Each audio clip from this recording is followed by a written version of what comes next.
I'm Christophe Borysiewicz, the Head of Investment Management at Epworth Investment Management.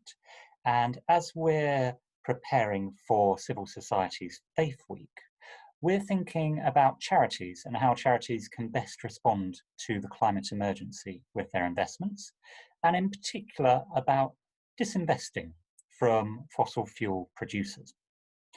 I'm delighted to be joined today by Catherine Kingdom, the Finance Officer and Trust Secretary from the United Reformed Church Southern Synod Trust, who took the decision to disinvest and sold all their shares in fossil fuel producers 3 months ago.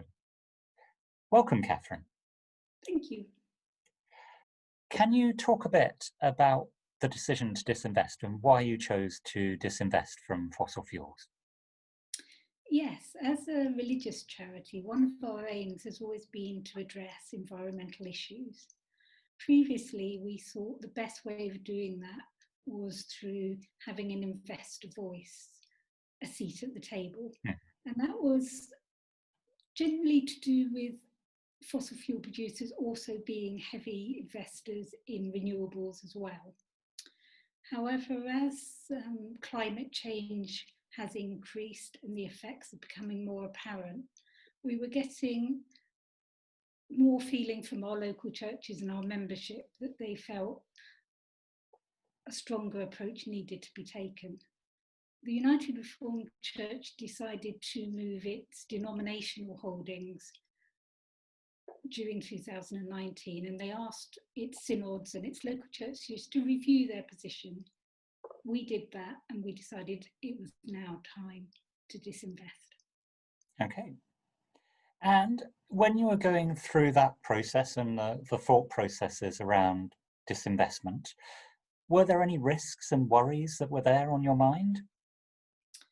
Well, when we first made the decision, you as our investment managers didn't actually have a fund that met our needs.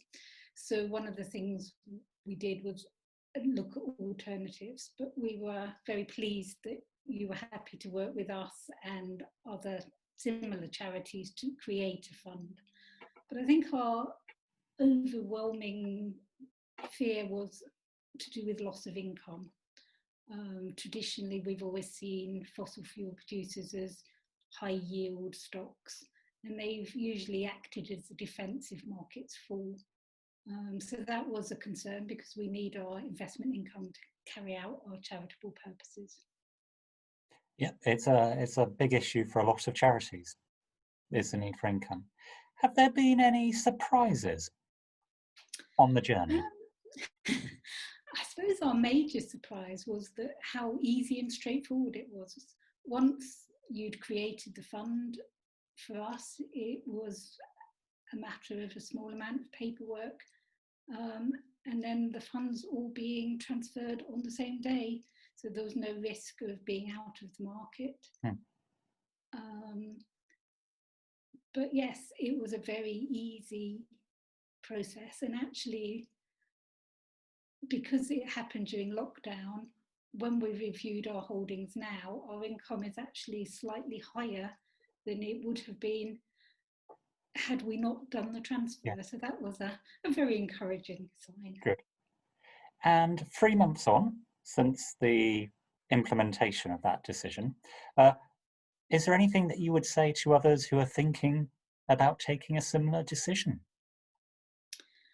I mean, each charity has to look at their own personal circumstances, but I think I would say don't be afraid of the process. Once you've made that decision, we found the process very stress-free, but also don't think of it as a binary decision. Ethical investment is a process.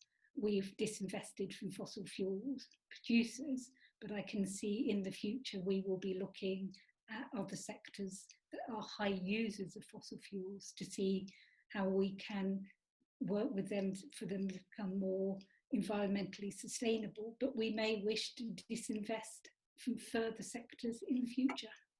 Understandably.